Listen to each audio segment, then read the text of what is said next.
Hello, everyone, and welcome to the Tea and Tidbits podcast. I'm one of your hosts, Andy. Hello, everybody, and I'm the other host, Scott, coming to you from the west side of Toronto today. We're back into the neighborhoods as we did That's right. a couple of weeks ago. This is the Tea and Tidbits podcast, global perspectives on business development to help you prosper. And this week we are going to be talking about accountability, building a little bit more on our discussion from previous week where we talked about accountability groups. But before we get into that, Scott, I know you're eager to have a little bit of a semi-story, semi-rant this week. Yes, thank you, Andy. I was in a scenario recently where working with one of our business partnerships, so we're a vendor of their product. We do implementations and whatnot. And I was getting really frustrated that we weren't aligned on what the sort of business plan was for the partnership. And I was, I think, looking for a different dynamic from the partnership, from the relationship, and the, my counterpart just essentially was in a very transactional mode. And so I kind of had to reset my own expectations, sort of meet them where they are. Mm-hmm. But it dawned on me that we had never had the conversation about what that mutual business plan looks like. What do I want to get out of this? What do you need me to deliver? What do you need to get out of this? What do I need from you to be successful? What do you need from me to, so on and so forth. It was just, you have something that I can sell or incorporate into my solution. I have access to the market and I can implement the solution and use your product. So it's a mutually beneficial situation, but that was it. And I think for a lot of engagements, that's kind of as far as it ever goes. And I just thought I would share a perspective on that because I think you can get a lot more value and success from those types of scenarios if you front it with, and even this is a new partnership for us, but if you front it with a bit more of a business plan that you loosely align on. So I thought I'd share that story.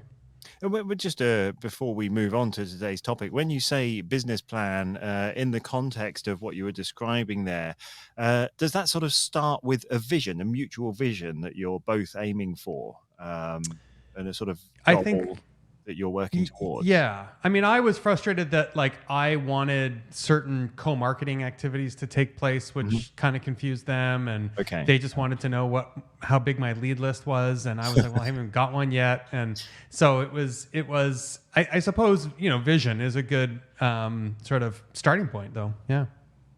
Okay. Well, that's something I'm very keen to discuss with you a little bit more, but maybe off air.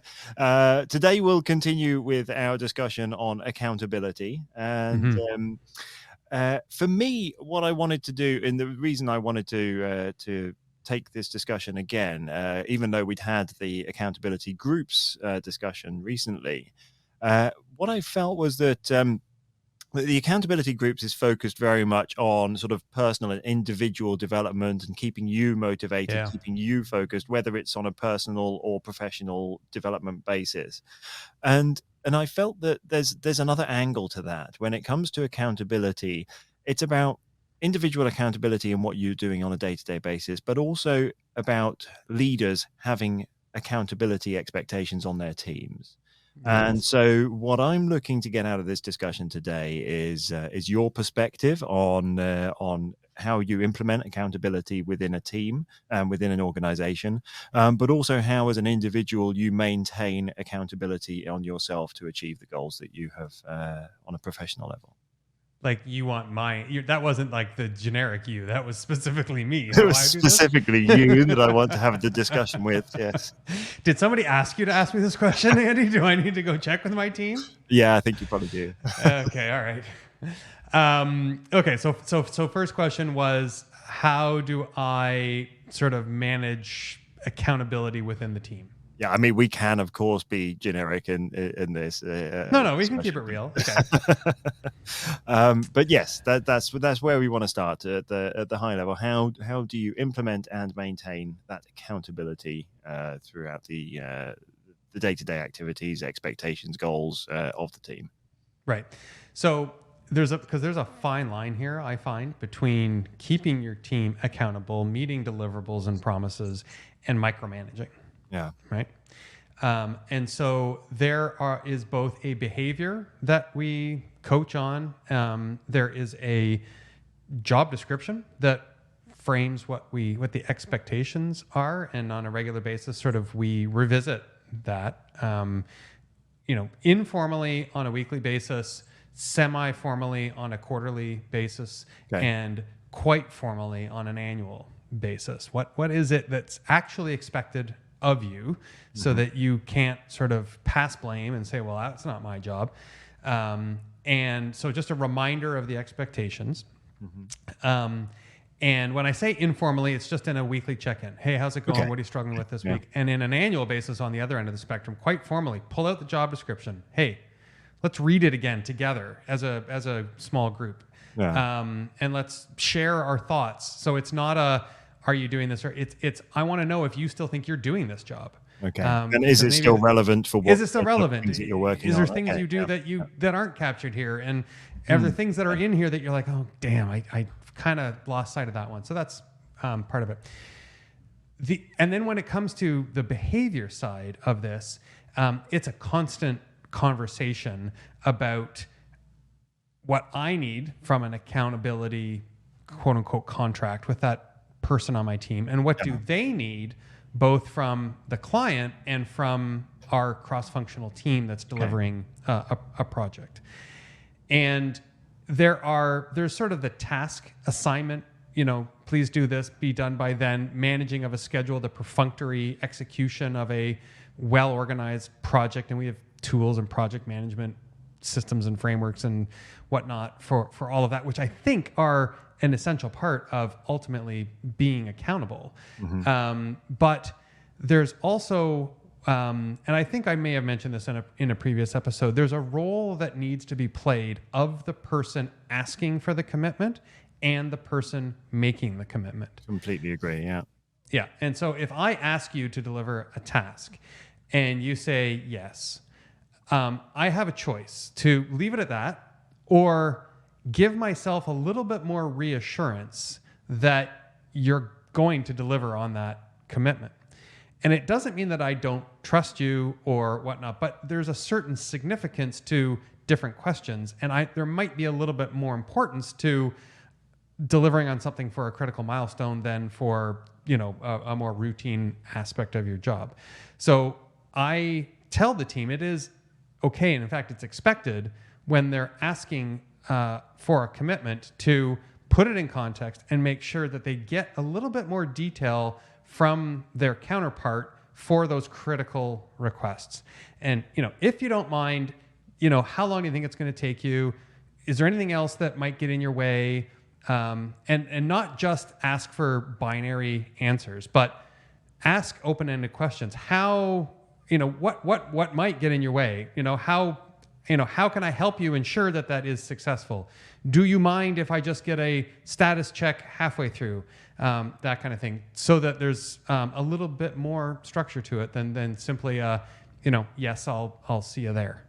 So in many ways, you're helping the team not only to to feel and maintain a level of accountability, but also to pass some of that on towards the customers as well, in terms of absolutely. their commitment. That's really clever. I like that. Yeah, and I, with a client contract, with a client commitment, especially with new clients, there's a dedicated conversation. There's a call, or it gets worked into a call right around signing of a new deal that says, okay, now, first of all, we have a sales process that follows certain steps, and we keep clients accountable to that process even during the sales engagement, so that they know what it's like to continue working with us in a project engagement.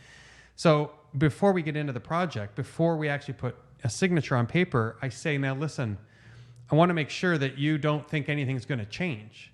Or, if we've been a little bit relaxed about our process now, you can expect it to be quite structured when the project goes forward. Yeah. And we're going to ask you to deliver, and we're going to put timelines on you, and we're going to treat you like an equal in this process. Is that okay? Because if you sign that paper, that's what's going to happen, and we need you to know that that's what's going to happen. Very interesting. Very interesting. And do most customers embrace that situation? Most of them do, and you can even see the hesitation in some people that when they're like, a lot. I will say more often than not they do, but often enough, the client hesitates and goes, yeah, I can't really object to that, and I'm being asked to commit to something that I would maybe not have done quite so firmly myself, but that's gonna get us where we need to go. So okay. Very good. Very good. Yeah. And if we circle back a little bit into looking at, let's say, your own sales team, and do you work with personal business plans at your company? Loosely. Loosely. Okay. Yeah, it's a small team, so it's one and the same for the most part.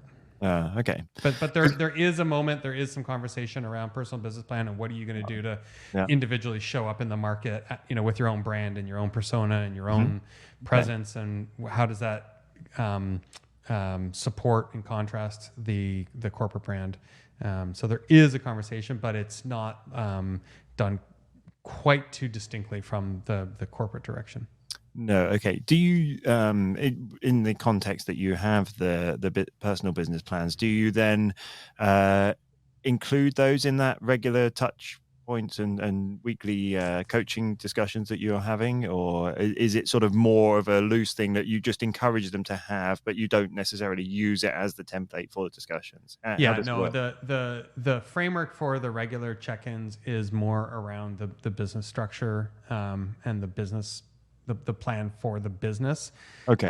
But the personal business plan is more an alignment on what's your comfort area in executing your job? Where are your individual strengths and weaknesses? What would you like to develop? How can I support you as an individual differently from your colleague as an individual?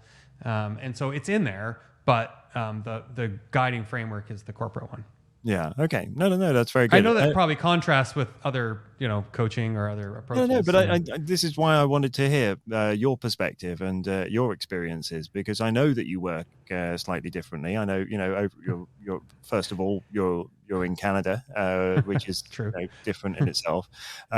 Secondly, you're working, in a smaller company, and I'm working predominantly in larger companies. So, the differences are, sometimes quite big, and sometimes there's really obvious crossovers as well, and real things that larger companies can learn from smaller companies and vice versa. So I find these type of conversations very valuable. I think the personal business plan is a tool that I like to use quite a lot, because I think it's a great way of holding salespeople accountable to the delivery of their goals, because it's something that they write themselves. It's something that they commit to. It's something that they say, this is how I'm going to achieve my goal. These are the things that these are the actions I'm going to take over this period of time.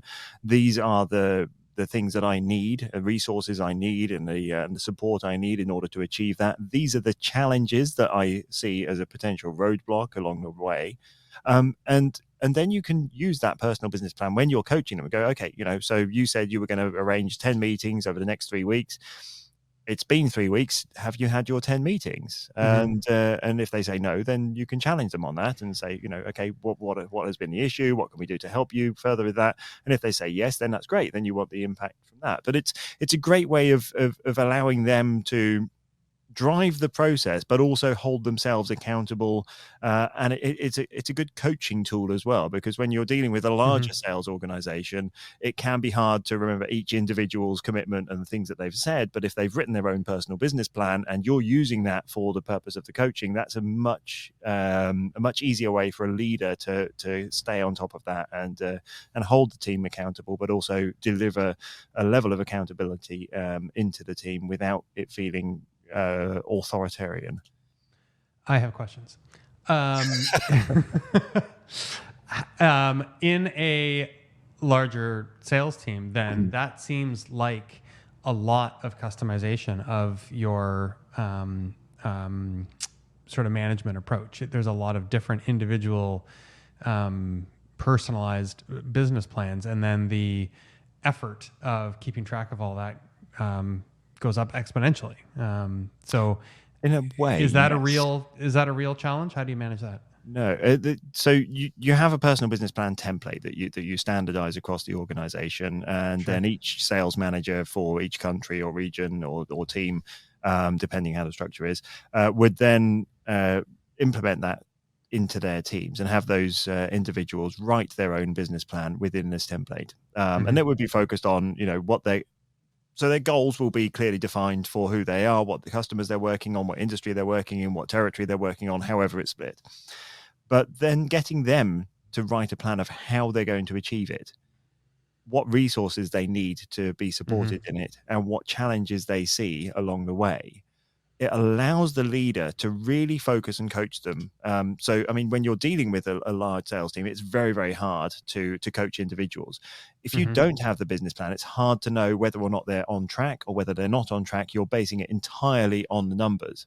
And sometimes you can have some stuff in the pipeline that, yes, it's maybe delayed or it's coming in a little bit later than planned, but it's actually still a very positive thing. But if you're only looking at the numbers, you go, well, you haven't achieved your goals this month. Right. If, however, they have committed and said, it's going to take me 2.5 months to get these customers up to speed, but by month 3 we're going to be on track. Those first 2 months you're not too worried, so long as you see that their actions and their activity that they have committed to is on track and it is aligned with what's going on. If, however, they're lacking in the activity and in the results, then you have reasons to introduce new coaching and guidance and so on. But it holds them very much accountable to their own words. Right. And so I guess then if you are executing against that plan and following those behaviors, but not getting the results, what do you do? Well, that then allows you to work with the individuals involved to develop new plans and to work with them to go, okay, the actions that we agreed and you thought were going to be the right ones for your market don't seem to be working. What have been the challenges along the way? You've followed everything that you've said you were going to do, but the results just aren't coming in. What can we do together to try and find a new way forward? And it's usually a skill issue rather than a will issue. I mean, this is a good thing. It's either skill or will is the reason that things don't happen. And if there's a willingness to do it, and which they've shown by implementing their actions and following their own business plan, then it's a coachable thing. It's down to skills usually. And the ability to actually take that forward and take those opportunities through to the close that they were hoping. Well, I guess I've also seen, you have the skill and the will. It's just the market is wrong. There's a strategic misalignment. Like we collectively thought we would find prosperity over here. We did all the things. We have the skill to deliver that. We did not get the results. We better go fish in a different pond. I'm going to save that discussion for another podcast. All right. Very good. This has been a long one. It's been very interesting. Thank you very much for sharing your perspective there, Scott. I really appreciate that. It was very valuable. And I will take some of those ideas that you have suggested into the larger customers that I'm working with as well. Thank you very much. Anyone listening wants to get in touch, wants to find out more, please go to tandtimbits.com and you'll find many different ways to do so. And thanks very much, Scott. See you next week. Thanks, Andy. Thanks, everybody.